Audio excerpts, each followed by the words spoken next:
Olá, galerinha, tudo bem? Nossa aula de hoje iremos iniciar relembrando o que é verso e estrofe.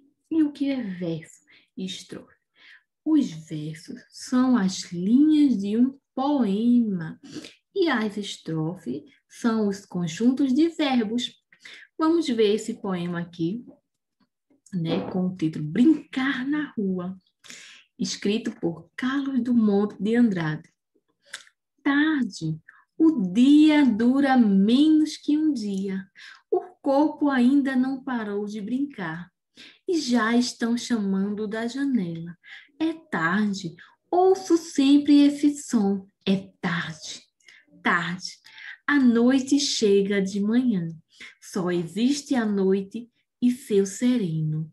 O mundo não é mais. Depois das 5, é tarde. A sombra me proíbe. Amanhã, mesma coisa. Sempre tarde, antes de ser tarde. Eu te pergunto, esse poema de Carlos Drummond de Andrade, ele tem quantos versos? Lindo aí. Relembrando que versos são as linhas e estrofes são os conjuntinhos de linha. Então, podemos perceber que esse poeminha tem 13 versos. E esses versos, quantos de estrofe formaram? 3 estrofes. Então, você conhece Carlos Drummond de Andrade? Ele faz muito poemas. E assim como ele, também podemos encontrar outros escritores que fazem belíssimos poemas. Não foi isso que a gente veio trabalhar? E nós vamos hoje, na nossa aula da leitura, um poema maravilhoso que se chama Poeta à Vista. Mas antes, vamos falar sobre vogal e consoante. Você lembra o que é vogal e consoantes? Percebemos que nós podemos encontrar ela na sílaba. Isso mesmo, as sílabas são formadas por vogais e consoantes. E nos poemas, as palavras ou as expressões podem ter mais de um significado. É justamente a escolha de cada palavra e do significado que ela traz que torna o texto mais rico e interessante.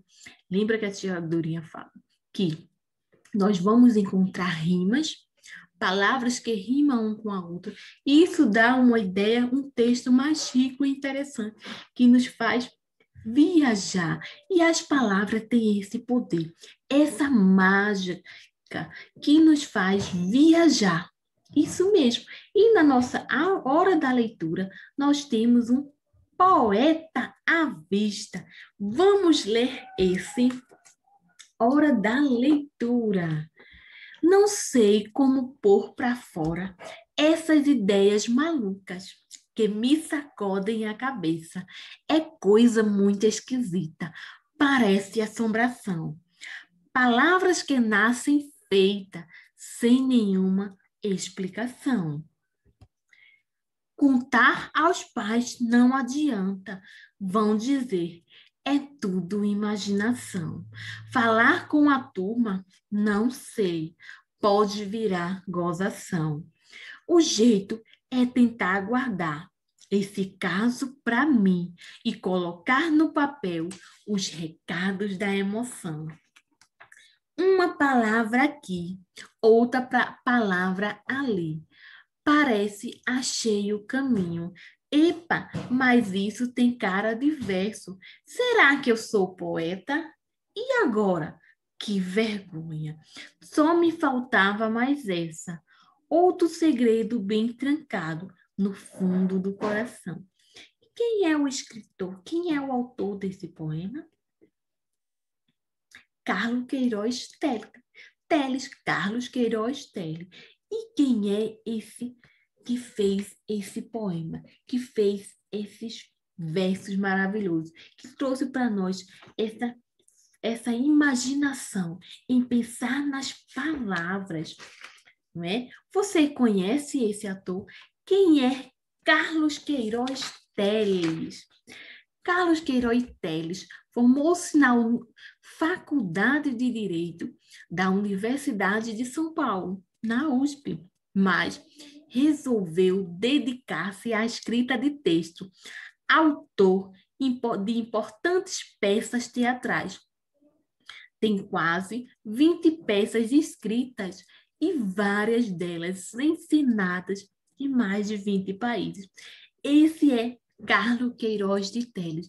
Ele adorava escrever.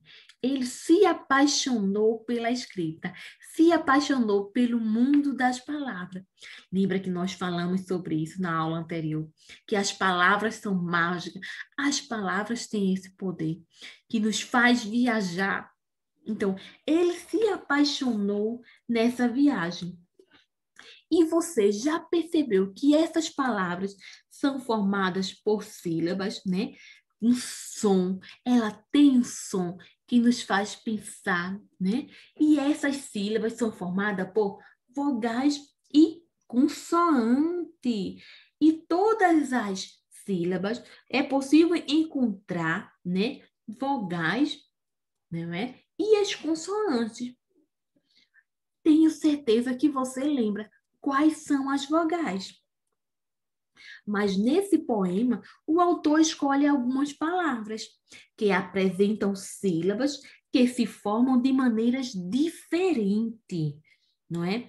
Vamos ver algumas palavras. Tem um segredo, emoção, poeta e coração, entre outras, não é? Tem mais outras palavras. Algumas palavras dessas, algumas sílabas, são formadas de maneiras diferentes. Vamos ver alguns exemplos. Um exemplo, como a palavra segredo. Ela tem 3 sílabas, não é? Na primeira sílaba, temos uma consoante que é a S e uma vogal que é a E. Já na segunda sílaba, gré, eu tenho, né, uma consoante, que é o G, outra consoante, que é o R, e uma vogal, que é o E, ou gré, não é? Na terceira sílaba, eu tenho o D, não é?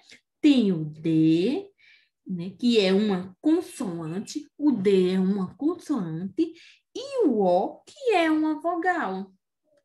Então, eu percebi que essas palavras são formadas por sílaba diferente e que toda sílaba tem vogal. Então,